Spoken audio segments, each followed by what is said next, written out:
Anthony. I asked Anthony a few nights ago what he wanted me to talk about today, and he was saying, well, just talk about the Irish public health COVID response and your experience of it. And that's kind of what I want to touch on today. I think I actually thought a lot about where I start this story, but I think it's really pre-pandemic because, you know, it's very important to consider firstly our preparedness for this pandemic in the first place. And that wasn't strong in Ireland, unfortunately.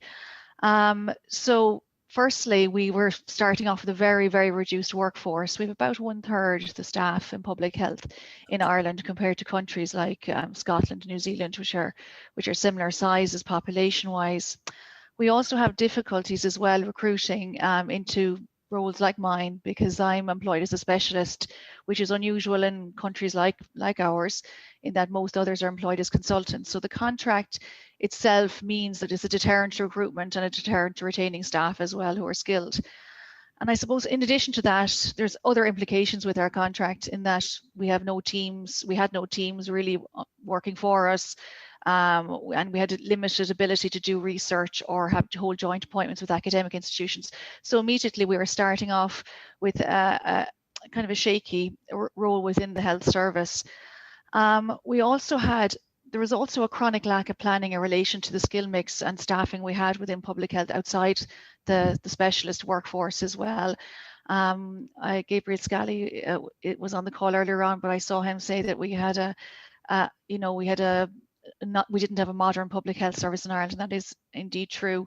And it's still true, actually, although that hopefully will improve over time. We also lacked infrastructurally things like HR, finance, IT dedicated to public health. And these all actually have had fairly huge implications as regards our ability to sort out the issues we have had during the pandemic.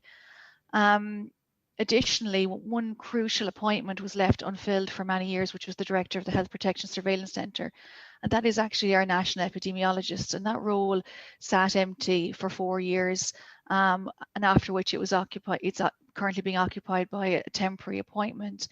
But essentially, that's our Anthony Fauci. That's the Anthony Fauci of our country. It's a very senior role. It's the person who sets the plans in place for pandemics, who looks to the future, who connects with World Health Organization and the ECDC. So essentially, that was not a priority recruitment-wise for Ireland. And it indeed, I think, impacted on our ability to plan going forward as well. This was also down to the contract issue. We had international candidates interested who withdrew once they realised the terms in which they would be employed. I think as well as that, we were also fairly weak on the IT side, which was obviously because we didn't have a function providing that for us within public health. And we had the only kind of substantial piece of IT we had coming into the pandemic was a 20-year-old surveillance system called CIDR. That was reviewed by HIQA in 2019 and found not to be satisfactory at that time. But that again has had issues during the pandemic and has required quite a bit of stabilization IT-wise. We were on the cusp of buying an outbreak management system for public health in Ireland when this pandemic occurred. So we had just received approval at the start of this year to buy a system from Wales. Which would actually allow us to record our information about our outbreaks and our advice given, etc. So essentially the medical record for each outbreak, but that is not yet in place because of other commitments for Public Health Wales. And I suppose our own lack of ability to contribute time to do further development. And I think really another fundamental issue is the way in which we were being organised. So coming into the pandemic, we were under the Health and Wellbeing Directorate in the HSE, which had just been disbanded, and we were being transitioned across to the to Colm Henry's office, the Chief Clinical Officer's office, and under his direction. So we were kind of in transition, and there was an awful lot of development happening around roles and discussions about how we might reform public health in Ireland. So it was a very transitional time and quite a bad time to enter a pandemic. Another challenge, and I think this is something that is very difficult for public health as well, we had not really emerged through the HSE reforms or being reformed with the same pace as other parts of the health system, like the community healthcare organisations and the hospital groups. which essentially means we have, except for my area, different catchment areas to those organisations. And in a pandemic, when you actually have to pull together and work side by side with your community and hospital colleagues, having different catchment populations makes that a lot more challenging. So some public health departments will have a number of CHOs and a number of hospital groups to deal with, and that just adds to the complexity and the issues that we face on a daily basis. Then going back to our planning and preparedness, we had a flu plan, a flu pandemic plan, which is very different to COVID.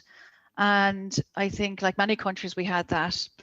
And I suppose what's different about a flu pandemic is that, just drawing on our experience from the 2009 one, contact tracing tends to end quite quickly in flu pandemics because you have access to antivirals, you have access to a vaccine that can be tweaked to include the new type of flu as well. So your way out of it is quite a lot quicker. And we didn't really have it in our planning or our infrastructures to actually deal with a situation where we'd be contact tracing 13 months into a pandemic, and where we would need systems and staff to do that. Our response in the initial stages to COVID in public health in Ireland, really, in the initial phases, people like me were doing the contact tracing because there was nobody else to do it. But our contact tracing centres were set up nationally alongside public health departments to actually do the big bulk of contact tracing, which was really important because we got to hundreds of cases a day fairly quickly, and that was far outstripping our staffing in public health. However, as time has progressed during this pandemic, this lack of regionalisation of contact tracing is a bit of an issue, because fundamentally, at the moment, contact tracing centres, they contact a person who's taking a call, can be talking to someone from Cork 1 minute, Kilkenny the next minute, Dublin the next minute. And that essentially means that you lose the ability to have an overview of what's going on in your region and to pick up on patterns and things that are really important. And I suppose they're particularly important if you're talking about source investigation, because in our department, we, for as much time as we can, and when things are a little bit quieter, we call all our cases after they've been contact traced and see if we can layer any additional knowledge on top of it. And sometimes it's about layering the histories of hundreds of cases on top of each other and hearing common signals, like there was a communion or there was a party or something like that. So these are the kinds of things that are missed when contact tracing is very national and it doesn't have this very regionalized connection. And that's something that I hope will improve over time. That's something I hope we move towards, because really we can't do reverse contact tracing or source investigation, as I first call it, without that regionalization. Another thing, I suppose maybe it might be useful for me to also say what we do in public health in the regional departments, because there's seems to be a lack of understanding at times. So in regional departments, we manage the outbreaks, we investigate the clusters. And when I say we manage the outbreaks, I'm the person who phones up, the nursing home or the factory, or a colleague of mine will phone a school and actually gather the information and make the public health risk assessment of what needs to happen next, who needs to be tested, what measures need to be put in place, what possibly went wrong to create the circumstances that gave rise to this outbreak in the first place. So we do this kind of risk assessment and analysis, and we look at the cases and the transmission patterns, and we interpret those as well and make plans based on them. So it's quite a complex job, and there's really not that many of us doing this work. And I suppose we've struggled very much so along the way in getting staffing to help us support us in this this area of work as well. We do a lot of contact tracing, complex contact tracing in workplaces. We do them in direct provision centres, nursing homes, schools, etc. So the contact tracing centres take care of the individuals and on the simplest level, and generally it's their household contacts and friends and things like that, and we take care of the more complex situations that need to be evaluated. So I suppose the thing is that I had to think this morning about the key issues or the key challenges we've had along the way, and the first thing about COVID is that's actually really, really hard to deal with as a public health issue. What makes it really hard to deal with is you've got this really wide spectrum of infection, of symptoms. So you have it from the very mild, very minimal, maybe no symptoms, all the way up to somebody who is in an ICU. And that means sometimes it's very hard for us to find the cases, and we have to be very careful and, you know, really go for cases and look for them, because sometimes they're not that findable. Another thing that's an issue is really the pre-symptomatic spread that's possible as well. So people saying to themselves, you know, I'll be good if I get symptoms, I'll be good if I'm sick. That's actually not, that kind of approach isn't enough in this particular disease, because you may have transmitted by the time you realize you've got a problem. Another issue as well is the long incubation period. So by this, the incubation period is the time between when a bug enters your body and infects you and you start to develop symptoms. And the incubation period is about 2 weeks in COVID. So by the time you start developing symptoms, the event or the situation that may have led to that is a good bit behind you. So you may be behind. I find in reality that we're behind the curve, and we have to work very, very hard to catch up and prevent further spread. Another issue for us along the way, challenging, were environments like nursing homes. Nursing home outbreaks are particularly challenging. I suppose the first thing is really that they're set up as homes and not healthcare institutions, so don't have the same culture or approach to infection prevention control as like a hospital environment where a lot of people would have. What's difficult too is staffing in that sector as well. There's, you know, the staffing is as they need, just what they require. And when you get an outbreak in a setting like this, the staffing can really reduce very rapidly, and it can be very, very difficult to find replacements to come in and work in these settings. So, you know, firstly, it's quite difficult to find nurses at the moment, but then additionally, to find nurses who are willing to come into a place that's in an active outbreak can be very challenging. I suppose what's also challenging too is the amount of infection prevention and control supports that were in place to them before the pandemic, and the knowledge of the staff in this area as well, because these settings weren't designed to be healthcare or run at that level, so they really lacked that culture. Another issue that we've had along the way is around sick pay and people's ability to actually stay out of work if they are unwell, and to avail of that. You know, we've all struggled to work with colds over the years, and in the last year we haven't been able to do that, and that has really put a lot of pressure on a lot of people in a lot of sectors, particularly in the lower paid sectors as well. Few places that really have issues are direct provision and the traveller settings as well, because of living closely together. That just creates an amplification of any outbreak. When you have any situation where you have lots of people living closely together, that's going to amplify an outbreak. So cases will come in there, then spread, and that will create further spread outside in the community as well. The same phenomenon would be seen in nursing homes too. So these are very challenging from a public health point of view. And I think, you know, we've been very vocal around the need for supports for people in these communities. And I think in general, there has to be greater supports for communities in relation to isolation and quarantine as well. Not everyone finds that terribly easy.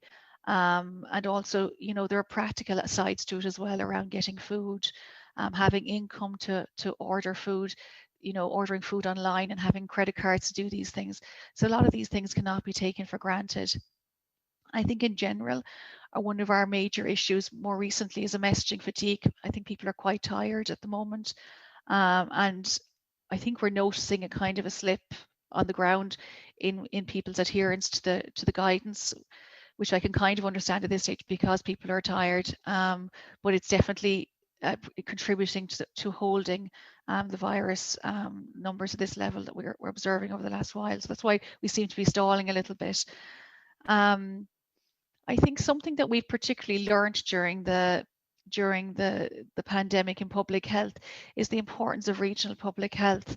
So in many countries, and maybe Martin would be able to talk a lot more about this, many countries, the push has been very much to centralize public health and make it a central function, because, you know, it makes sense. You're dealing with a population. Why shouldn't you work at a national level?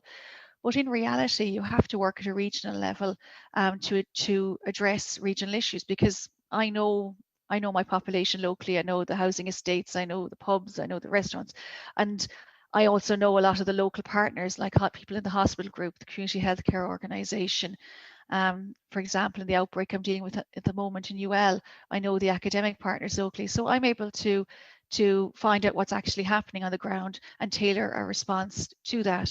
I was speaking to a colleague from another country, I won't say which one, and they had a very centralized public health function. And he said one thing that they'd really learned, he said, is that it just wasn't adequate to COVID response, that they really had to start pushing more resource into their regional teams to actually allow more tailored responses and tailored messaging as well, because people really want to know what's going on in their area and what's driving the numbers in their area.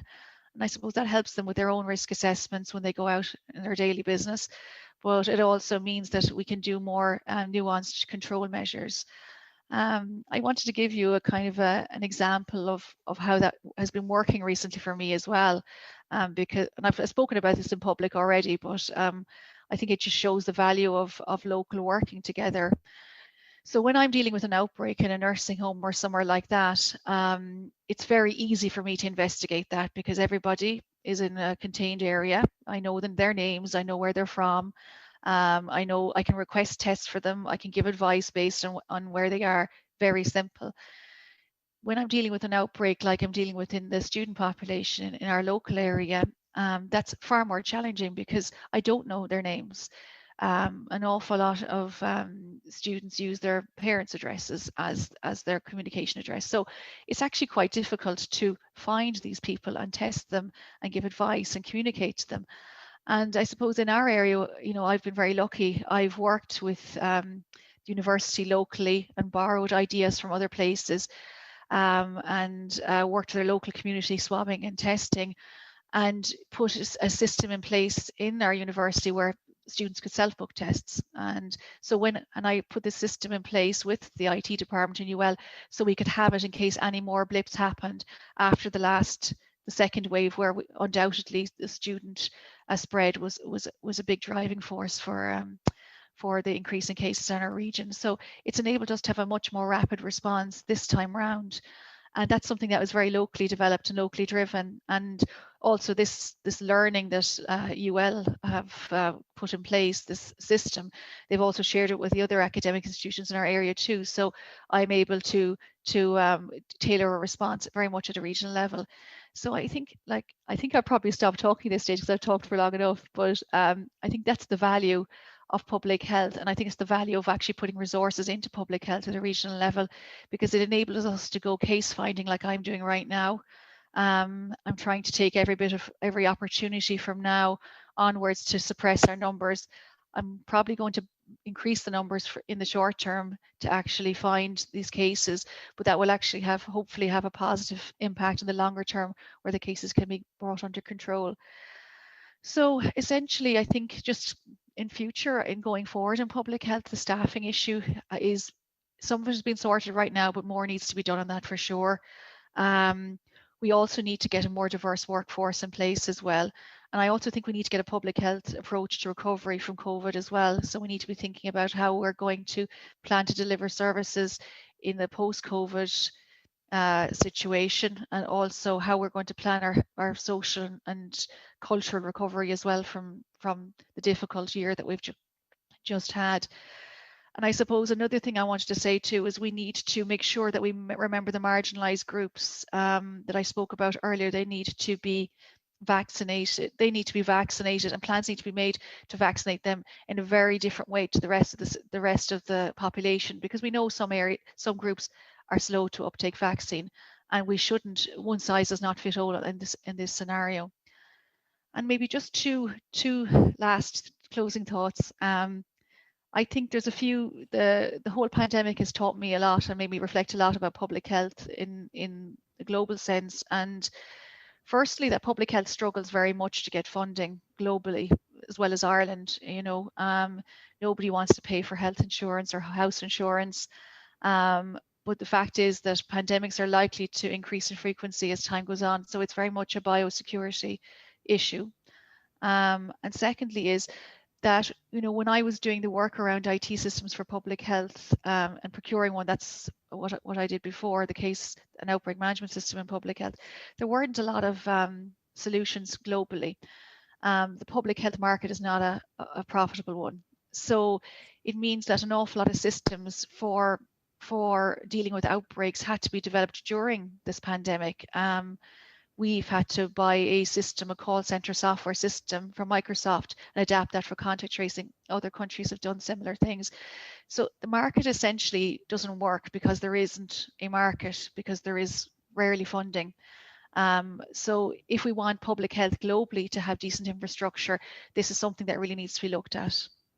Thank you.